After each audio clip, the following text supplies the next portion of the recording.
TET S અને TET HS માટે paper 1 teaching aptitude એટલે કે શિક્ષણ અભિયોગ્યતા નવા અભ્યાસક્રમ મુજબ ટોટલી કોન્સેપ્ટ આવરી લેવામાં આવ્યા છે, જેના તમારે ટોટલ 35 ગુણ હોય છે અને માઇનસ તમારે 0.25 માર્ક્સ હોય છે. તો દરેક કોન્સેપ્ટ ધ્યાનથી સાંભળજો, અંત સુધીમાં તમને આખો કોન્સેપ્ટ ક્લિયર થઈ જશે. શરૂઆત કરીએ.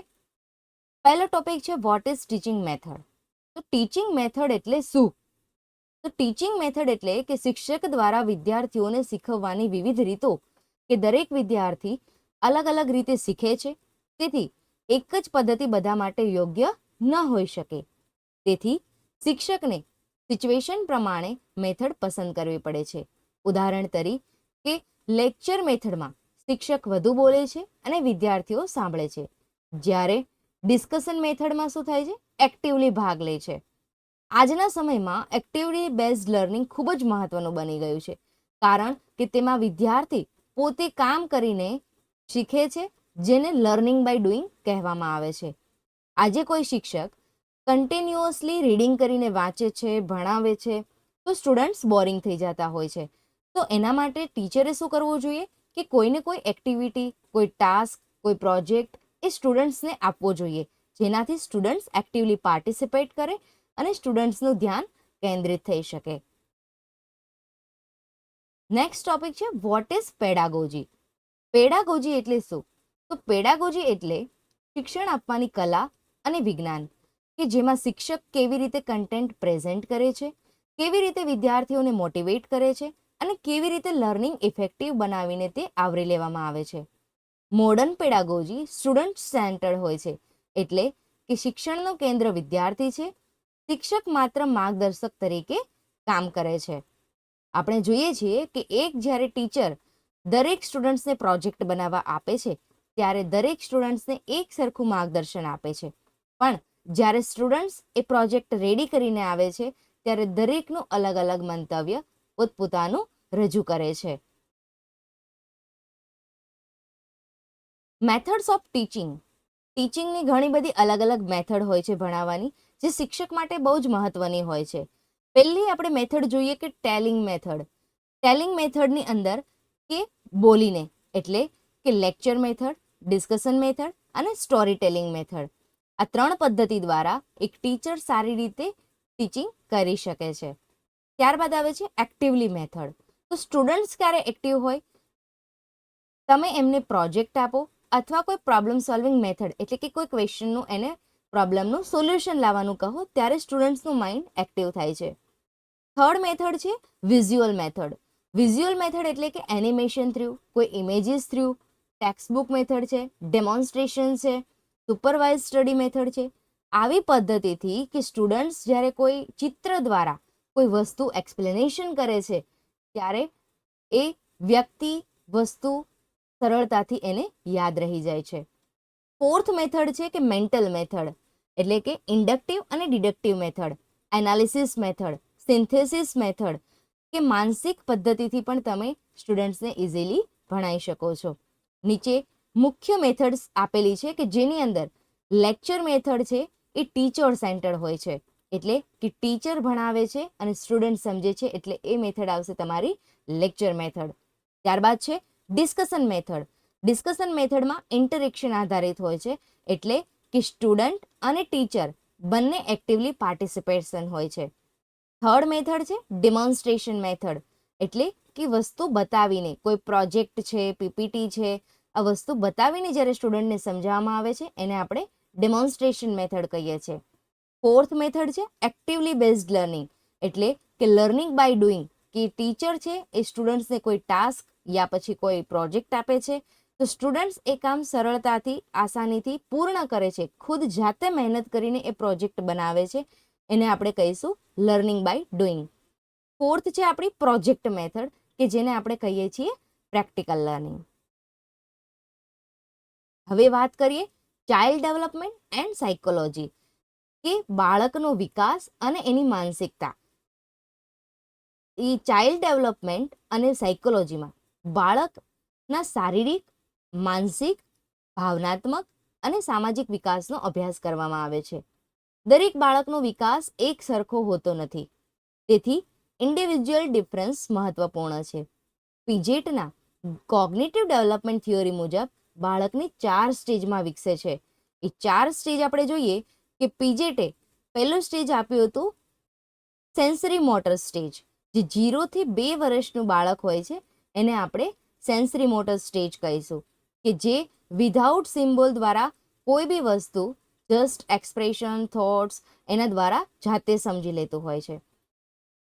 ત્યારબાદ આવે છે 2 થી 7 વર્ષનું બાળક, જેને આપણે કહીએ છીએ પ્રી ઓપરેશનલ સ્ટેજ, કે જે development of language, memory and imagination, કોઈ ચિત્ર, કોઈ યાદ રાખવાની કોઈ સરળ પદ્ધતિ, ટ્રીકથી એ બાળકને જલ્દીથી યાદ રહી જતું હોય છે.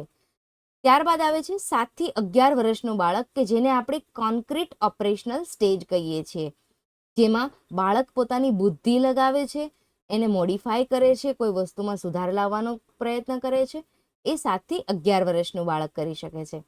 ત્યારબાદ આવે છે 12 વર્ષથી ઉપરના જેટલા પણ વિદ્યાર્થીઓ છે એને આપણે ફોર્મલ ઓપરેશનલ સ્ટેજ કહીશું, કે જે એકચ્યુઅલીમાં પોતાની રિયલ લાઈફ સાથે કનેક્ટ થઈને એ વસ્તુને ઇમેજિનેશન કરીને સમજી શકે છે. કોઈ બી વાત કરીએ તો ડેવલપમેન્ટ એટલે શું, આપણને પ્રશ્ન થાય છે. તો ડેવલપમેન્ટ માણસનું ત્યારે જ થાય જ્યારે તેમાં physical plus mental plus social plus emotional આ બધી જ વસ્તુ હોય ત્યારે બાળકનો વિકાસ થતો હોય છે. આપણે જોઈ શકીએ છીએ કે સેન્સરી મોટરમાં જ્યારે એકદમ બાળક નાનું હોય ત્યારે એને બહુ જ ઓછી સમજણ હોય છે. ત્યારબાદ 2 થી 7 વર્ષનું બાળક હોય કે તમે એને ખવડાવવું પડે છે, તમારે એને સ્કૂલે મૂકવા જવું પડે છે. ત્યારબાદ 7 થી 12 વર્ષનું સ્ટુડન્ટ્સ એ જાતે પોતાનું કામ કરતા શીખી જાય છે, અને 12 વર્ષથી ઉપરના બાળકો પોતે કંઈક નવું કરવાની ક્ષમતા ધરાવતા હોય છે. થર્ડ પોઈન્ટ છે એજ્યુકેશનલ સાયકોલોજી. એજ્યુકેશનલ સાયકોલોજી એ શિક્ષણ અને મનોવિજ્ઞાનનું સંયોજન છે, જે લર્નિંગ પ્રોસેસને સમજવામાં મદદ કરે છે. તેમાં વિવિધ લર્નિંગ થિયોરીઝ આવરી લેવાય છે. પેવલોવનું ક્લાસિકલ કન્ડિશન કહે છે કે સ્ટિમ્યુલસ અને રિસ્પોન્સ વચ્ચે સંબંધ બને છે. સ્કિનરનું ઓપરેન્ટ કન્ડિશનિંગ રિવોર્ડ અને પનિશમેન્ટ પર આધારિત છે, એટલે કે સારા વર્તનને રિવોર્ડ આપવાથી તે વધે છે. અને થોર્ડાઇકનું ટ્રાયલ અને એરર થિયોરી કહે છે કે વિદ્યાર્થી પ્રયાસ અને ભૂલ દ્વારા શીખે છે. ફ્રોડીના laws learning, law of effect, exercise, readiness ખૂબ જ મહત્વપૂર્ણ છે. આ વિષય શિક્ષકને સમજાવે છે કે વિદ્યાર્થી કેવી રીતે શીખે છે અને કેવી રીતે ટીચિંગ વધુ અસરકારક બનાવી શકે છે.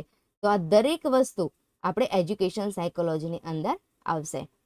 હવે વાત કરીએ કે ક્લાસરૂમ મેનેજમેન્ટ કેવું હોવું જોઈએ. તો ક્લાસરૂમ મેનેજમેન્ટ એટલે કે વર્ગખંડમાં શિસ્ત, સમય અને વિદ્યાર્થીઓના વર્તનને યોગ્ય રીતે સંભાળવાની પ્રક્રિયા છે. એક સારો શિક્ષક માત્ર વિષય શીખવતો નથી, પરંતુ ક્લાસરૂમને પણ સારી રીતે મેનેજ કરે છે. પોઝિટિવ ક્લાસરૂમ એન્વાયરમેન્ટ બનાવવું ખૂબ જ જરૂરી છે, જેથી વિદ્યાર્થીઓ નિર્ભય રીતે પ્રશ્ન પૂછે છે અને શીખી શકે છે. ક્લાસરૂમ મેનેજમેન્ટમાં discipline, time management, student engagement અને કમ્યુનિકેશન ખૂબ મહત્વનો તત્વો છે. જો ક્લાસરૂમ સારી રીતે મેનેજ કરવામાં આવે તો લર્નિંગ વધુ અસરકારક બને છે, અને શિક્ષકે પનિશમેન્ટ કરતાં મોટિવેશન અને પોઝિટિવ રીઇન્ફોર્મેશનનો ઉપયોગ કરવો જોઈએ. તો એક સારા શિક્ષકના લક્ષણ છે કે ક્લાસરૂમને કઈ રીતે હેન્ડલ કરવો, ટાઈમ મેનેજમેન્ટ કઈ રીતે કરવું, ડિસિપ્લિન કઈ રીતે રાખવી, સ્ટુડન્ટ્સને પોતાના ટોપિક સાથે કઈ રીતે એન્ગેજ રાખવા, પોઝિટિવ એન્વાયરમેન્ટ કઈ રીતે ઊભું કરવું, એ એક શિક્ષકના હાથમાં હોય છે. ત્યારબાદ વાત કરીએ એજ્યુકેશનલ ફિલોસોફી એન્ડ એથિક્સ. તો એજ્યુકેશનલ ફિલોસોફી એ શિક્ષણના મૂળ સિદ્ધાંતો અને વિચારધારાઓનો અભ્યાસ છે. આઈડિયલિઝમ મુજબ શિક્ષણનો ઉદ્દેશ એ આત્મિક વિકાસ છે. રિયલાઇઝમ મુજબ વાસ્તવિક દુનિયાનું જ્ઞાન એ મહત્વપૂર્ણ છે, અને પ્રેગ્મેટિઝમ મુજબ પ્રેક્ટિકલ એક્સપિરિયન્સ દ્વારા શીખવું જરૂરી છે. એથિક્સ એટલે કે શિક્ષકના નૈતિક મૂલ્યો, જેમ કે સચ્ચાઈ, સમાનતા, નિષ્ઠા અને જવાબદારી હોય છે. કે શિક્ષક વિદ્યાર્થીઓ માટે રોલ મોડલ હોય છે, તેથી તેને નૈતિક મૂલ્યોનું પાલન કરવું પણ જરૂરી છે. એથિકલ ટીચિંગ લર્નિંગ એન્વાયરમેન્ટને સ્વસ્થ અને વિશ્વાસપૂર્ણ બનાવે છે. ફિલોસોફીના ટાઈપ છે કે આઈડિયલિઝમ એટલે કે વેલ્યુ અને આઈડિયા ઉપર આધારિત હોય છે, જ્યારે રિયલાઇઝમ હોય છે એ રિયાલિટી ઉપર આધારિત હોય છે. પ્રેગ્મેટિઝમ છે તો લર્નિંગ બાય ડુઈંગનો સિદ્ધાંત છે. એથિક્સની વાત કરીએ એટલે કે નૈતિકતા. એક શિક્ષકમાં કેવી નૈતિકતા હોવી જોઈએ? તો ઓનેસ્ટી, પ્રામાણિકતા હોવી જોઈએ. ઇક્વાલિટી, સમાનતા હોવી જોઈએ. રિસ્પોન્સિબિલિટી, જવાબદારી હોવી જોઈએ. રિસ્પેક્ટ એટલે કે આત્મસન્માન હોવું જોઈએ અને લોકોની પણ રિસ્પેક્ટ કરવી જોઈએ. Curriculum and lesson planning. Curriculum એટલે શું? શીખવવું તે નક્કી કરતું એક માળખું છે કે બાળકોને આપણે શું ભણાવવું, એવું શું ભણાવીએ કે જેથી બાળકનો વિકાસ થાય. જ્યારે લેસન પ્લાનિંગ એટલે કે તે કન્ટેન્ટને કેવી રીતે શીખવવું તેની યોજના કરવી, એને આપણે કહીશું લેસન પ્લાનિંગ. એક સારો લેસન પ્લાન સ્ટ્રક્ચર હોય છે કે જેમાં objective, introduction, teaching method, activity, ઇવેલ્યુએશનનો સમાવેશ થાય છે. બ્લૂમ ટેક્સોનોમી પ્રમાણે શિક્ષણના ઓબ્જેક્ટિવને વિવિધ સ્તરે વહેંચે છે: knowledge, understanding, application, analysis and evaluations. Lesson planning શિક્ષકને સિસ્ટમેટિક રીતે ટીચિંગ કરવામાં પણ મદદ કરે છે અને લર્નિંગ આઉટકમને સુધારે છે. એક શિક્ષક વિચારે છે કે મારે બાળકને શું ભણાવવું, એવું કયો સબ્જેક્ટ ભણાવવું, એવો કયો ટોપિક્સ ભણાવવું કે સ્ટુડન્ટ્સને ઇઝીલી સમજાઈ શકે. તો એના માટે આપણે બ્લૂમ ટેક્સોનોમી પ્રમાણે આપણે સિલેબસ એટલે કે કરિક્યુલમ બનાવતા હોઈએ છીએ, જેના ટોટલી આપણને સ્ટેપ આપ્યા છે: remember, understand, application, analysis, evaluate અને ક્રિએટ. અસેસમેન્ટ અને ઇવેલ્યુએશન શું હોય છે? તો અસેસમેન્ટ અને ઇવેલ્યુએશનનો ઉપયોગ એ વિદ્યાર્થીની પ્રગતિ માપવા માટે થાય છે. ફોર્મેટિવ અસેસમેન્ટ ટીચિંગ દરમિયાન થાય છે, જ્યારે સમેટિવ અસેસમેન્ટ હોય છે એ તમારું વર્ષના અંતે થાય છે, એટલે કે ફાઇનલ એક્ઝામમાં. ઇવેલ્યુએશન માત્ર માર્ક્સ આપવા માટે નથી, પરંતુ ઓવરઓલ ડેવલપમેન્ટને સમજવા માટે છે.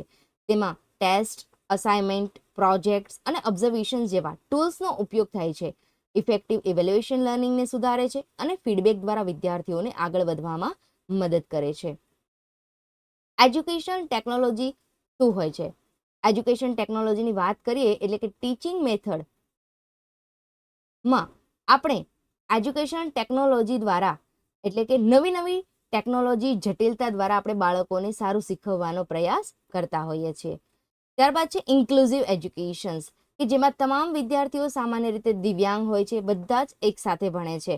ટીચર્સ માટે દરેક સ્ટુડન્ટ્સ એક સરખા હોય છે. ઇક્વલ ઓપોર્ચ્યુનિટીનો ભાર મૂકવામાં આવે છે કે શિક્ષકને વિવિધ પ્રકારના વિદ્યાર્થીઓ માટે ટીચિંગ સ્ટ્રેટેજી અપનાવવી પડે છે અને દરેક વિદ્યાર્થીને સ્વીકારવો પડે છે. એજ્યુકેશનલ પોલિસી અને રિફોર્મ્સ શિક્ષણ વ્યવસ્થાને સુધારવા માટે બનાવવામાં આવ્યા છે. ભારતમાં એનઈપી 2020 એક મહત્વપૂર્ણ નીતિ છે. એક મોટો ચેન્જીસ આવ્યો છે આપણા ભારત દેશની અંદર કે જેમાં સ્કિલ બેઝ લર્નિંગ, ફ્લેક્સિબિલિટી અને હોલિસ્ટિક ડેવલપમેન્ટ પર ભાર મૂકે છે. આરટીઈ એક્ટ 2009 મુજબ 6 થી 14 વર્ષની ઉંમરના બાળકોને મફત શિક્ષણ ફરજિયાત આપવામાં આવે છે. આ પોલિસીસ એ શિક્ષણની ગુણવત્તા સુધારવામાં મહત્વપૂર્ણ ભૂમિકા ભજવે છે.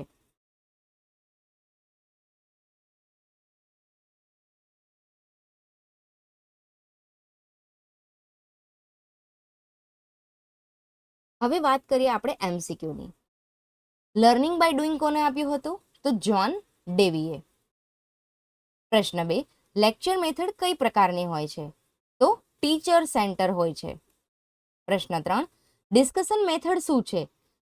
તો એ સ્ટુડન્ટ પાર્ટિસિપેન્ટ છે. પ્રશ્ન 4, પેડાગોજીનો અર્થ શું થાય છે? પેડાગોજી એટલે કે ટીચિંગ આર્ટ એન્ડ સાયન્સ, કે જેમાં છોકરાઓ કલા કારીગીરી કરતા હોય છે. પ્રશ્ન 5, ડિસ્કશન મેથડ શું હોય છે? કે જેમાં સ્ટુડન્ટ્સનો પાર્ટિસિપેશન હોય છે, કે જેમાં સ્ટુડન્ટ્સ એક્ટિવલી ઇન્વોલ્વ થતા હોય છે. પ્રશ્ન 6, મોડર્ન ટીચિંગ શું છે? મોડર્ન ટીચિંગ એટલે કે સ્ટુડન્ટ સેન્ટર હોય છે. આજના સ્ટુડન્ટ્સને animations, project, actively participation, discussion આ બધી વસ્તુ વધારે કરવી ગમતી હોય છે. પ્રશ્ન 7, વિકાસ શું છે? એટલે કે ડેવલપમેન્ટ. તો બાળકનું ડેવલપમેન્ટ ક્યારે થાય? ફિઝિકલી, મેન્ટલી બધી જ રીતે થાય. આન્સર આવશે ઓવરઓલ ડેવલપમેન્ટ. પ્રશ્ન 8, પીજેટ મુજબ જે 0 થી 2 વર્ષનું સ્ટેજ કયું છે? તો પહેલા જ કીધું હતું કે જ્યારે બાળક નાનું હોય એ હોય છે 0 થી 2 વર્ષ, જેને આપણે કહીશું સેન્સરી મોટર. પ્રશ્ન 9, 2 થી 7 વર્ષના બાળકને શું કહીશું? Pre operational. ડેવલપમેન્ટ કેવું હોય છે? તો ડેવલપમેન્ટ કન્ટિન્યુઅસ હોય છે. શીખવાની કોઈ ઉંમર નથી, વિકાસની પણ કોઈ ઉંમર નથી. કન્ટિન્યુઅસ તમારામાં ડેવલપમેન્ટ આવતો રહે છે. ઇન્ડિવિજ્યુઅલ ડિફરન્સ શું છે? તો ડિફરન્ટ લર્નિંગ તમારી સ્ટાઇલ છે, કે દરેક બાળકને શીખવાની અલગ અલગ પદ્ધતિ છે, એટલે કે ડિફરન્ટ લર્નિંગ સ્ટાઇલ છે. પ્રશ્ન 11, ક્લાસિકલ કન્ડિશનિંગ કોણે આપ્યું હતું? આન્સર આવશે પેવલોવ. ઓપરેટ કન્ડિશનિંગ કોણે આપ્યું હતું? આન્સર આવશે સ્કિનર. ટ્રાયલ અને એરર થિયોરી કોની છે? તો થ્રોન્ડિક.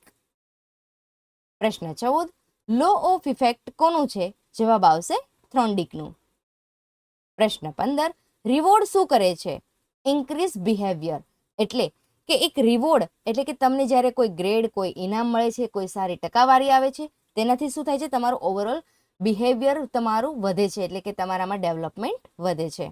પ્રશ્ન 16, ક્લાસરૂમ મેનેજમેન્ટ એટલે શું? એક ક્લાસરૂમ મેનેજમેન્ટ કોણ કરી શકે છે? એક શિક્ષક, કે મેનેજ કરવો કોને?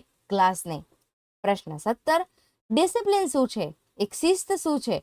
Control behaviour. પ્રશ્ન 18, પોઝિટિવ એન્વાયરમેન્ટ શું છે? ફ્રેન્ડલી એટમોસ્ફિયર હોય છે. પ્રશ્ન 19, ટીચરનો રોલ શું હોય છે? ફેસિલિટેટર, એટલે કે એક માર્ગદર્શકનો રોલ હોય છે. એકચ્યુઅલીમાં વર્ક સ્ટુડન્ટ્સને કરવાનું હોય છે, શિક્ષક પૂરો સપોર્ટમાં ઊભો હોય છે. પ્રશ્ન 20, બેસ્ટ ટીચિંગ કયું હોય છે? તો મોટિવેશન. જ્યાં સુધી બાળકને મોટિવેશન ના મળે ત્યાં સુધી બાળક કોઈ કાર્ય કરી શકતો નથી. તો સ્ટુડન્ટ્સને મોટિવેટ કરવાનું કામ કોણ કરે છે? એક શિક્ષક. પ્રશ્ન 21, આઈડિયાલિઝમ કોના સાથે જોડાયેલું છે? જવાબ આવશે પ્લેટો. પ્રશ્ન 22, રિયલાઇઝમ કોની સાથે જોડાયેલું છે? જવાબ આવશે એરિસ્ટોટલ. પ્રશ્ન 23, પ્રેગ્મેટિઝમ કોના સાથે જોડાયેલું છે? જવાબ આવશે ડેવી. પ્રશ્ન 24, એથિક્સ શું છે? મોરલ વેલ્યુઝ ઉપર ડિપેન્ડ કરે છે. પ્રશ્ન 25, ટીચર કોણ છે? એક રોલ મોડલ હોય છે, કે જેના દ્વારા આપણે કંઈ ને કંઈ વસ્તુ શીખી શકીએ છીએ. પ્રશ્ન 26, કરિક્યુલમ શું હોય છે? Vote to teach. કરિક્યુલમ એટલે કે ઓવરઓલ તમારો જે સબ્જેક્ટ છે એનો કરિક્યુલમ શું છે? અભ્યાસક્રમ શું છે? વોટ ટુ ટીચ, અમે સ્ટુડન્ટને શું ભણાવીશું. પ્રશ્ન 27, લેસન પ્લાનમાં શું હોય છે? કે તેના ઓબ્જેક્ટિવ હોય છે, આઉટકમ હોય છે, એના કન્ટેન્ટ હોય છે, યુનિટ્સ હોય છે. આ દરેક વસ્તુ આવશે લેસન પ્લાનમાં. પ્રશ્ન 28, લેસન પ્લાનનું ફર્સ્ટ સ્ટેપ કયું છે? ઓબ્જેક્ટિવ. બાળકને શીખવવાનો મેઇન ઓબ્જેક્ટ શું છે? બાળકને આ સબ્જેક્ટમાંથી શું શીખવા મળશે? એ મેઇન ઓબ્જેક્ટિવ હોય છે લેસન પ્લાનનો. પ્રશ્ન 29, બ્લૂમ ટેક્સોનોમી હાઈએસ્ટ લેવલ શું છે? તો એનું હાઈએસ્ટ લેવલ છે ઇવેલ્યુએશન. કોઈ બી વ્યક્તિનું જ્યારે તમે ઇવેલ્યુએશન કરો છો ત્યારે જ એ વ્યક્તિનું તમને લેવલ ખબર પડે છે. પ્રશ્ન 30, લેસન પ્લાનિંગ શું હોય છે? તો લેસન પ્લાનિંગ તમારું પ્લાન ટીચિંગ, એટલે કે તમારે શું એકચ્યુઅલમાં ભણાવવાનું છે એને કહીશું લેસન પ્લાનિંગ. પ્રશ્ન 31, અસેસમેન્ટ શું હોય છે? તો અસેસમેન્ટ તમારો મેઝરિંગ પ્રોગ્રેસ, તમારો જે વિકાસ થઈ રહ્યો છે, કઈ ગતિમાં થઈ રહ્યો છે, એના ઉપરથી આખું અસેસમેન્ટ થતું હોય છે. પ્રશ્ન 32, ફોર્મેટિવ ઇવેલ્યુએશન ક્યારે થાય છે? ડ્યુરિંગ ટીચિંગ, એટલે કે તમે જ્યારે ભણતા હોવ છો ત્યારે તમારું ફોર્મેટિવ ઇવેલ્યુએશન થાય છે. પ્રશ્ન 33, સમેટિવ ઇવેલ્યુએશન ક્યારે થાય છે? ફાઇનલ એક્ઝામમાં જ્યારે તમારું એકચ્યુઅલમાં જે રિઝલ્ટ આવે છે એને કહેવાય છે સમેટિવ ઇવેલ્યુએશન. જ્યારે ફોર્મેટિવ ઇવેલ્યુએશન આપણે કોને કહીશું? કે જે આપણે ડ્યુરિંગ ટીચિંગ દરમિયાન તમે કોઈ પ્રોજેક્ટ છે, તમે મિડ સેમ એક્ઝામ છે, તમે આપો છો, એને કહે છે ફોર્મેટિવ ઇવેલ્યુએશન. પ્રશ્ન 34, ઇવેલ્યુએશન શું છે? તમારું ઓવરઓલ ડેવલપમેન્ટ છે. પ્રશ્ન 35, ટૂલ્સ શું છે? ટૂલ્સ એ તમારા ટેસ્ટ છે, કે બાળકો માટે તમે કયા ટૂલ્સ વાપરી શકો? તો તમે ટેસ્ટ લઈ શકો છો, ચાહે તમે ઓરલી લો, રિટન લો, કોઈ બી લઈ શકો છો. પ્રશ્ન 36, એજ્યુકેશન ટેકનોલોજી શું છે? યુઝ ઓફ ટેકનોલોજી બતાવે છે. પ્રશ્ન 37, સ્માર્ટ બોર્ડ કેવું છે? એ કેવું છે? એક ડિજિટલ ટૂલ છે કે જેના દ્વારા બાળક એક પૂરો એંગેજ થઈ જાય છે ભણવા માટે. પ્રશ્ન 38, વિડીયો લર્નિંગ શું હોય છે? ઇન્ટરેક્ટિવ હોય છે, કે જેમાં સ્ટુડન્ટ્સ એક્ટિવલી પાર્ટિસિપેટ પણ થતા હોય છે અને સ્ટુડન્ટ્સને જોવું પણ વધારે ગમતું હોય છે. ટેકનોલોજી શું આપે છે? ઇઝી લર્નિંગ આપે છે. ઓનલાઈન લર્નિંગ શું છે? ઇન્ટરનેટ બેઝડ હોય છે, કે જેની અંદર તમે ઓનલાઈન ભણી શકો છો. પ્રશ્ન 41, ઇન્ક્લુઝિવ એજ્યુકેશન શું છે? ઓલ સ્ટુડન્ટ્સ ટુગેધર, એક સાથે બધા જ સ્ટુડન્ટ એક ક્લાસની અંદર એક શિક્ષક જ્યારે ભણાવે છે ત્યારે એને આપણે કહીશું ઇન્ક્લુઝિવ એજ્યુકેશન. તો સાચો જવાબ છે ઓલ સ્ટુડન્ટ્સ ટુગેધર. પ્રશ્ન 42, ઇક્વલ ઓપોર્ચ્યુનિટી શું છે? સેમ ચાન્સીસ, બધા માટે સેમ ચાન્સ. પ્રશ્ન 43, સ્પેશિયલ સ્ટુડન્ટ શું હોય છે? તો ડિસેબલ્ડ હોય છે. પ્રશ્ન 44, ઇન્ક્લુઝન શું કરે છે? ઇન્ક્લુઝન યુનિટી છે. ટીચરનો રોલ શું હોય છે? Support all, ignore, પનિશ. ટીચર શીખવાડે પણ છે, મારે પણ છે અને સમજાવે પણ છે. દરેક વસ્તુનું પ્રોબ્લેમનું સોલ્યુશન પણ ટીચર જ લાવે છે. તો ટીચરનો રોલ ઓવરઓલ બધો જ હોય છે. પ્રશ્ન 46, એનઈપી કયા વર્ષમાં આવ્યું? સાચો જવાબ આપો 2020માં.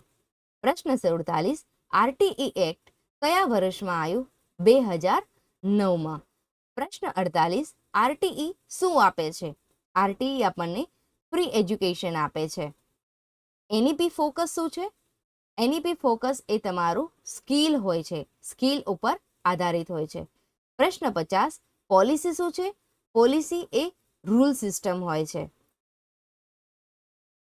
તો ફ્રેન્ડ્સ, આજનો વિડીયો તમને કેવો લાગ્યો? ઓવરઓલ તમને ટીચિંગ એપ્ટિટ્યૂડના જો તમે આટલા એમસીક્યુ કરી લેશો અને કોન્સેપ્ટ કરી લેશો તો તમારો ઓવરઓલ કોન્સેપ્ટ ક્લિયર થઈ જશે. તમારા 35 ગુણ તો પાક્કા સમજો. તો આ વિડીયો તમને કેવો લાગ્યો જરૂરથી કોમેન્ટમાં જણાવજો. જો વિડીયો સારો લાગ્યો હોય તો વિડીયોને લાઇક કરો, શેર કરો અને સબસ્ક્રાઇબ કરવાનું ભૂલતા નહીં. અને તમારા વિદ્યાર્થી, તમારા ફ્રેન્ડ સુધી જરૂરથી આ વિડીયોને પહોંચાડજો. એક પ્રશ્નનો જવાબ તમારે કોમેન્ટમાં આપવાનો છે કે એનઈપીનું ફૂલ ફોર્મ શું છે. તો મળીએ નેક્સ્ટ વિડીયોમાં. આવજો.